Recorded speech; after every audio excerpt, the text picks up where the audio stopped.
Vocal here. I'm your host from LA Spectacular Life, and I'm here with former international model Dmari Von Lintel. Welcome to the show. Oh my God, I'm so excited that you're here. He's my first guest on the show, so I'm really, really excited, and thank you so much for accepting my invitation. And so I really appreciate that. Thank you. Yes. So I want to ask you many things, but at the same time, I want to start with, how did you start with your modeling career? Oh, modeling just kind of happened. My father had passed away, and I was I'm so sorry to hear that. a county firefighter in San Diego at the time. Oh wow! And wait, how old were you? 19 at the time. And you were a firefighter Well, already? I was in training for it, and I was in the volunteer for the county. But here in San Diego. Yep. Okay. Yeah.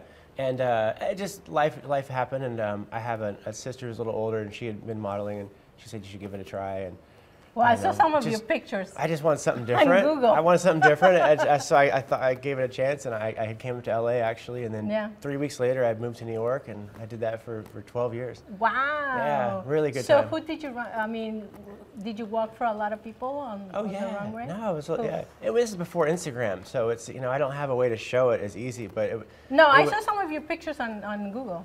Because I Googled you. Oh no! Oh no! Well, nowadays everybody Googles you. Yeah. No, I wish Instagram was around back then, so I could have the memories and be able to show it more. But it was a really good life experience. Really. Now, which one was one of your favorite shows that you did? Runway. I did a lot of print, and then after 9/11, I did more runway.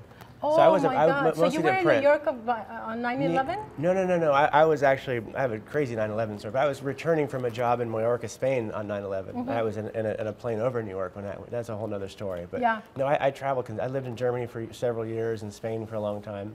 So you speak Spanish too? Un poquito. Un poquito. Not very good. not very good. No. No. Okay. Well, that's cool though. But do you speak German?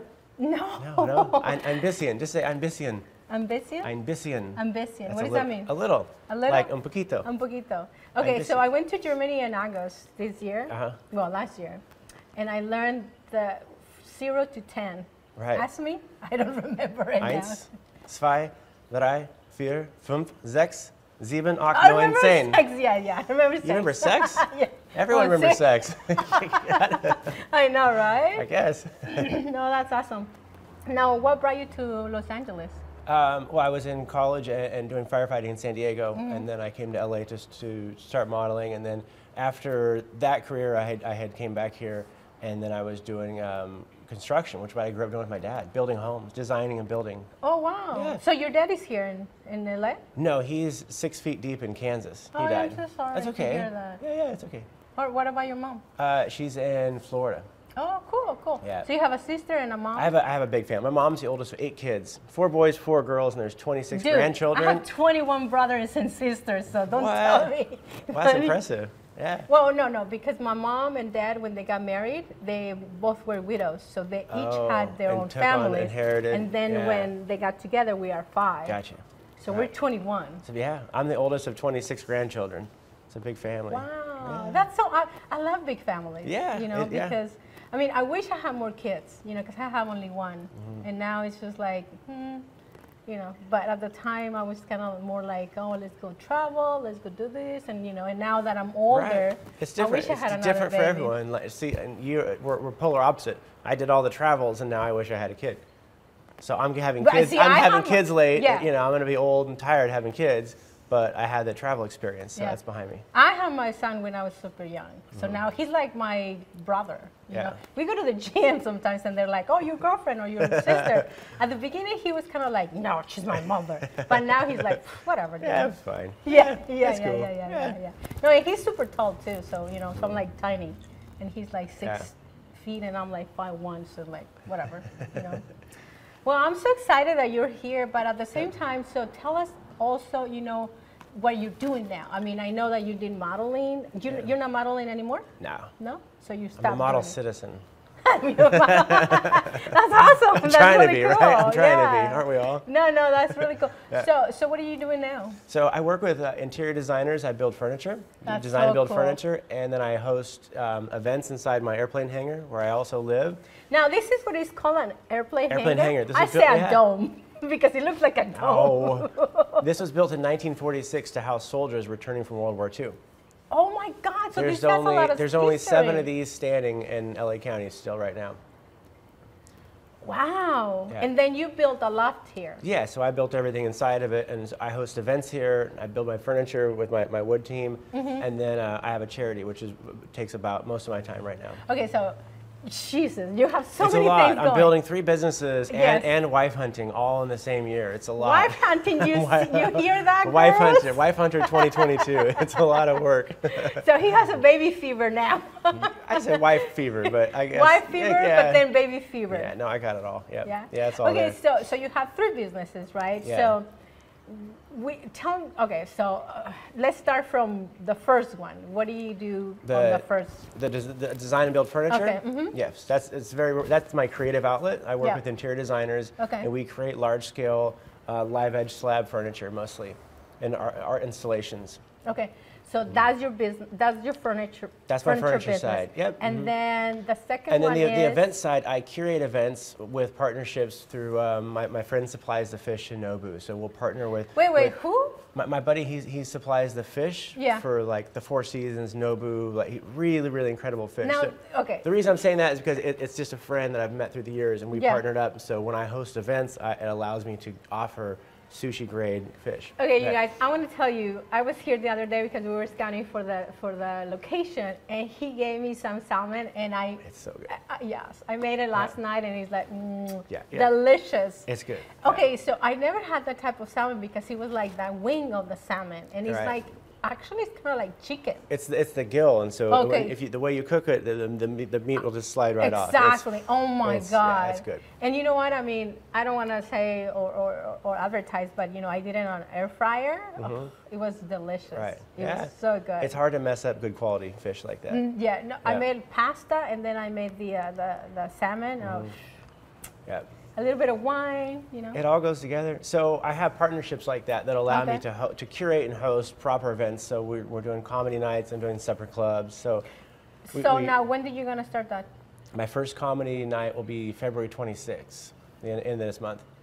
Wow. Yeah, we'll have a 5-course meal by the chefs, and then it's so the chef is from Nobu, and he's going to be here? Well, the chef he services a bunch of restaurants, but these guys are Nobu quality. It's the same parallel quality, just the best chefs, the best food. So you're talking about Nobu. I have to ask you. I dropped Nobu only because the product that is here goes to them. I totally get it. Right. But at the same time, because we know that Nobu is owned by Robert De Niro, so do you know him? No. No? No. I do. Oh, God. Name dropper. No, that's not true. No. We got that. Okay, so then you have the furniture, then you have your events, and then you have your charity. I host events and then my charity, right? Yeah, so tell us a little bit about So your the charity is charity. called Crisis Care, and we started after the Thomas Fire in 2017. Because I have a large space, we started... Now, talk about a little bit about the fire, because a lot of people don't know what that is. Oh, the Thomas Fire was a massive fire in San Bernardino County, up north, and it was a devastating fire. And I had a chance to respond and meet a lot of the families that were affected by this fire. So initially, we did disaster relief supplies. So we would have volunteers just bring donations here, and we would push them out. And then we'd meet these families and learn what they're missing, what they need, and create an Amazon wish list and populate everything they need to get back on their feet. Wow. That was the first one. Then the Woolsey Fire, the one in Malibu, that was devastating for all of us. In 2018. So that one we were a little more organized and prepared. So my friends were, the South Bay 7 was the guys by boats in Manhattan Beach that brought all the supplies into Malibu for the first 5 days. Wow. All emergency supplies were only by boat because the roads were closed. On day 6, when the roads were opening, they redirected all the emergency supplies here. So here to this place? Right here. Wow. I had news here filming. It was a blast. We had semis outside, a police escort, like all that early that morning. Everyone was loaded up with generators and just everything. It was such a Herculean effort, and I was just dying to go with them and serve and help. But I had to be here to continue the process. But and then from that process, we delivered the emergency supplies. The first by road supplies delivered in after that fire, and then we went and met the families and got to know them, and what are you missing, what happened, and then we would just work. And so every area in my hangar would be taped off. This is this family, this is this family, this is this family, and we would just build everything back that, you know, not everything, but the things that matter. And you meet people like that, and you know, you meet the dads and you say, what do you need? It's all about their wife and kids. Never about them. You got to really dig deep and say, but what are you missing? Because imagine you lose everything. I'm sitting here talking to you in my old man cardigan sweater, my pants, and things that I like, but imagine losing everything, and you're thinking back like the clothes and the stuff. The clothes don't matter, but when you lose everything, it's an interesting. Especially, you know, like pictures when the boys or your family were little, you know. Yeah, I mean, we can't obviously do stuff with that, but just helping out in the way we can, and then as we grow this charity, we're helping them navigate the insurance process and a lot of other components of what happens after you lose everything.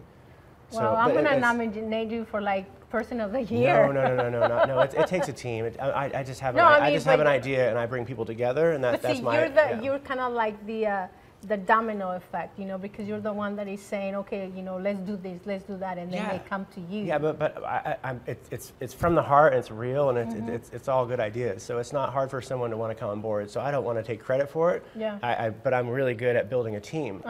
And the needs are there. It's not hard to express a need when you see a family that lost everything. Wow. And then it's easy to find people that want to help facilitate that and make it better. Yeah. So the charity, honestly, I wish I could spend 100% of my time doing it. Really? But I have to pull these other businesses along because they all help each other. Yeah, right. Yeah. No, I think it's amazing that you're doing all these things, you know. And I mean, you're so young, you know. I mean. Yeah, in April I'll be halfway to 90. That's not that young. But thank you. Well, you look young. I feel young. Yeah. Because I'm doing what I love. Yeah. You know, my mother used to say, age is just a number. Yeah. Who cares about the age? You know, who cares about the number? Yeah. You know, it's just in your heart. You know, so if you have it in your heart, you're gonna be fine. I live like my 15-year-old self's dream. I live in an airplane hangar with my dog. I light things on fire. I play loud music. Where's your dog, run around. Anyways? She's over there. Oh. I live honestly the life that I would have thought at 15, like what you would just want to have. I know I'm an adult, but sometimes I don't even believe it because it's just so much fun. You know, the only thing is, you know, when you're 15, you really don't know what you want. Yeah. You know, and so now that you're halfway to 90. Thank you. Yeah. You know, it's like, okay, well, you know, I can enjoy everything I'm doing. You know? So I think I'm doing it my own way. I shower outside. I have an indoor shower, but I prefer showering outside. I just love my life. So you're not a total dude.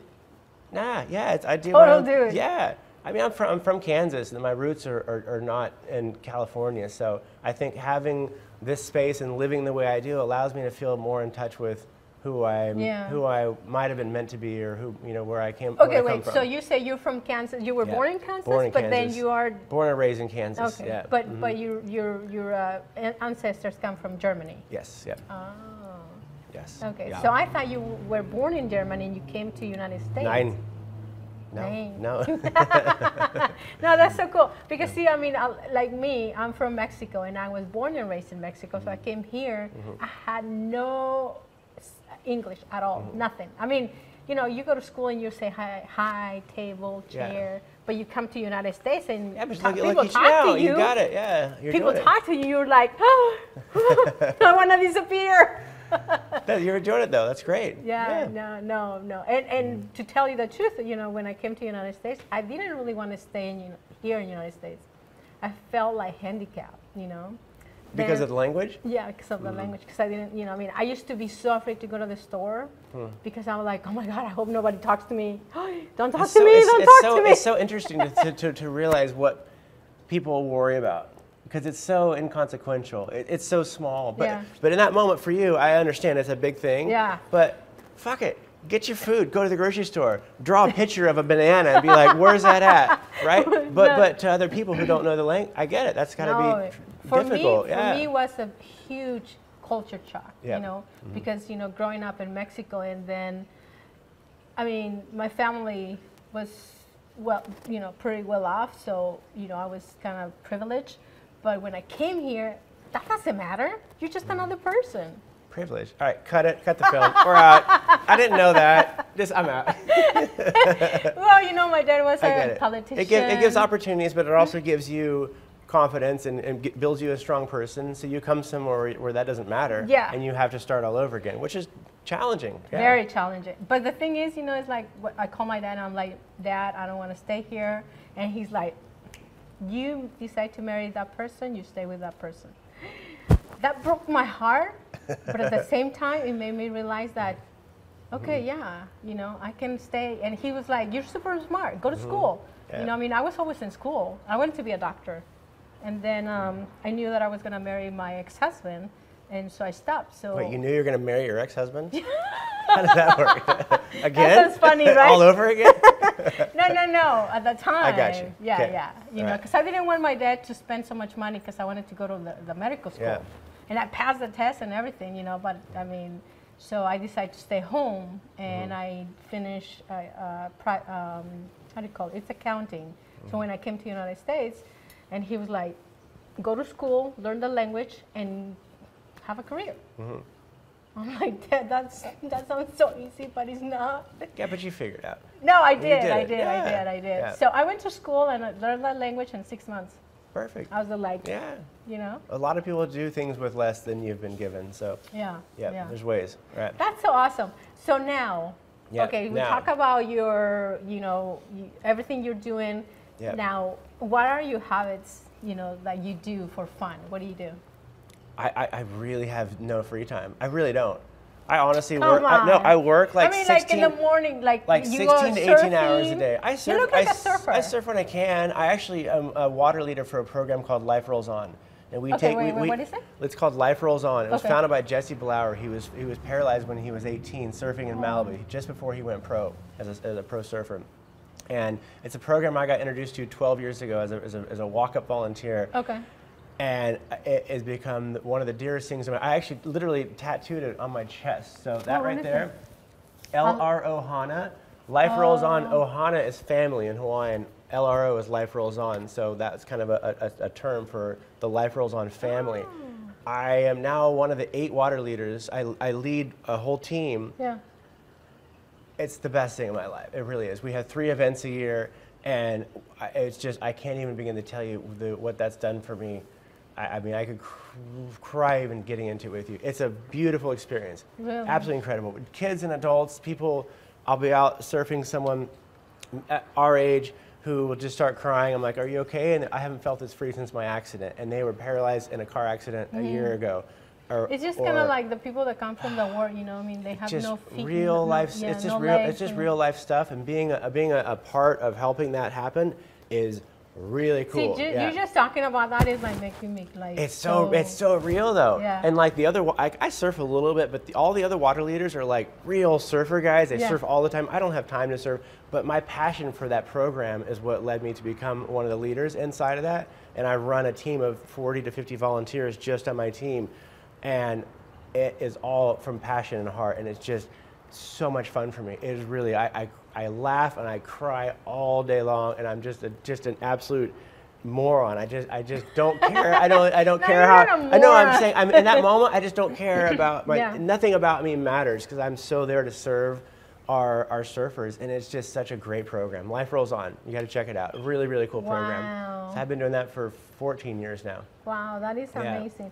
I mean, you know, with all the success that you had and the success that you're having now, and then you're giving so much to the public, you know, with your charity and also with the surfing, I think it's just amazing. You know, if we had like everybody that was like you, we had a totally different world. Yeah, it's funny. I've heard that before, and I appreciate that. Thank you, but it's total bullshit because Why? because honestly, everybody wants to give and help. They want that feeling of helping. They just don't know how to get out of their own self, out of their way. And there's not a lot of easy, accessible opportunities to deliver help right then. Not delivering pretty money. interesting. Delivering money is one thing, but you don't know where it's going. That's a different part of that. But if you have an ability to instantly make a difference physically in someone's moment that you know needs it, it's so fulfilling that even the biggest asshole would just realize, like, I feel better now. Anyone would want to do that. So I don't take credit for what I do. I just found a way to do something that I know matters, and now I'm working to develop that inside of my own charity to let other people have that feeling. to make it accessible. Wow. Yeah. Well, I'm so honored to have you as my Oh, first stop. guest. Come on. No, seriously. I mean, you think that it's not a big deal, but it is a big deal because we know if we had a lot more people like you, I mean, the whole world is just completely different. You know, I mean, we, like you said, we have so many assholes in this world. I mean, we just had one. Thank God we booted him out. Yeah. But I don't. You know? I don't feel like I don't feel like I'm worthy of the accolades you're saying because I think we all want to give and do those things. I found a way to do it. No, but you know what? All. No, a lot of people, I think they want that notoriety. They want the notoriety. Okay, so that's another part of my charity that I'm building. I'm building a way that I can actually capitalize on the assholes who want to act like they're doing good and have money. I don't give. You think the person whose home burnt down? Do you think they care where the money comes from? No, so if I can make some asshole throwing $40,000 at a table and making a bunch of money, if I can find a way to get money from that guy, and he can put on his social media and make him look cool, I don't give a shit. Make yourself look cool. I'm going to take that money and help where it goes, right? So there's a disconnect between the guys that want to look cool and do good, that don't know how because they're not emotionally connected, and then the people who are trying and don't really have the money. So I'm trying to bridge that gap and make a socially acceptable containment, the way my charity is building, where I can actually let them do that. Maybe they can't boots on the ground come help that family, but they can throw some money and I can make them look cool in their social media. Maybe it's for the wrong reasons for them. I don't care. I just want to take funds and deliver it to these people. Right? Yeah. Wow, that's amazing. So now, from everything that you're doing and you're saying, what do you see yourself like in 5 years? 5 years. I mean, I'm wife hunting right now. So did you hear that, girl? She's wife hunting. I'm totally wife hunting 2022. Yeah, 5 years. I mean, gosh, I'll be 50. I'm 44. Hopefully, you'll have a baby or two. Yeah. Maybe you'll have twins. Oh, you know, God, nowadays you can do the in vitro and have 3 kids at the same time. I just want to be healthy, and I want to have a good partner that is on board with everything I'm doing, and I want to be building my furniture design because it's fun for me. Yeah. And I really want to build my charity out. Cool. And my event space is great because we're curating events with like-minded individuals. So, and the idea is to host really fun events here, and everywhere you sit and touch, everything is for sale and it's tax deductible because it's built through the charity.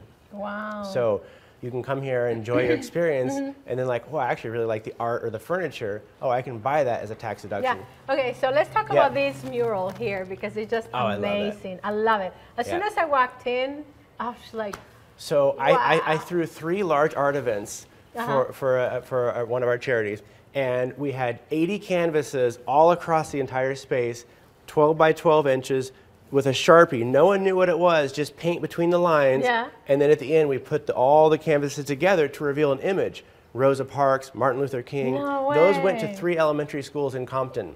Massive murals in elementary, right now in Compton. So much fun. So people would come here just for the painting experience, but then at the end they realized, wow, I'm a part of a mural that's going into Compton schools. Exactly. So the first one we did, L7 Matrix, was here. First day in America. 6'7", fully tatted, smoking cigarettes, covered up, just no English speaking, just super cool guy. You're almost intimidated. I was and he comes in like Rocky with his headphones in his head. He comes in. So he sees his own world. He's in his own world. And they were filming a reality show on him in France. So they had a film crew here, filming him, coming in, doing his thing. He did this in 2.5 hours. And I had 300 people here doing this art event, and like half the whole event just stopped and just sitting here watching this like, wow. So he's Banksy, the famous artist. It's his protege. So he worked under Banksy and learned the methods, and through that friendship got the connections. And his prints start at like 20 or 30,000. But for street art, wall art, he does it as an artistic expression.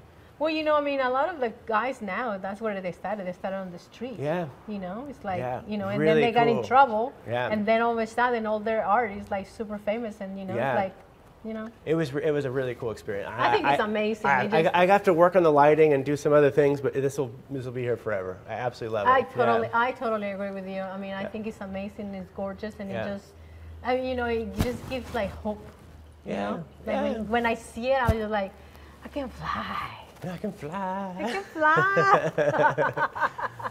You know? I mean, because a bird, you know, it's like, they can go anywhere in the world if they wanted to. I just like watching art create, and it's been a great expression for me to have a space where I can provide artists the room to do that. Well, you're giving me so much, and I really appreciate that. Thank you. Yeah, this was fun. Yeah, I think that was amazing. Thank you so much. Of course. Again, why don't you tell us your social media where they can find you so they can follow you? My personal is D Von Lintel, just D Von Lintel, VONLINTEL.